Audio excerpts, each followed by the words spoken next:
Okay, so in front of me right here is a 15-year-old PC, I believe. This thing is super old. It has a CPU.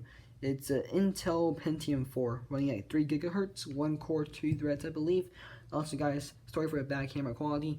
I'm recording with an iPad mini 4, so this is the best I can do.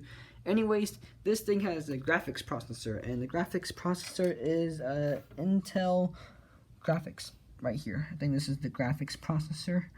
And right here we have a 300 watt power supply, which is pretty low. We have 1 gigs of RAM in total. There's 2 sticks, you guys can see, pretty big RAM sticks. Each stick has 12 megabytes each. And here is the fan, the hole for the fan. Look at how dusty this thing is. You guys can see it, but you guys can't really see the detail of this, but it's super dusty. And here's the fan itself. It's pretty clean on the sides, but once you actually look inside here, there's a lot of dust.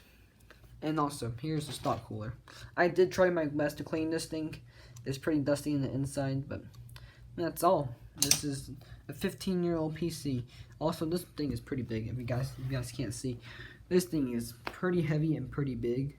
It's pretty bulky. There's a bunch of wires and pretty bad cable management. Let's go down here. There is PC specs. What's inside here? I can actually look at this. It's a T5020 Desktop PC by EMachines.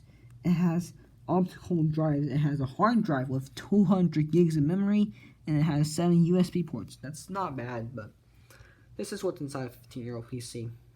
See you guys in the next video.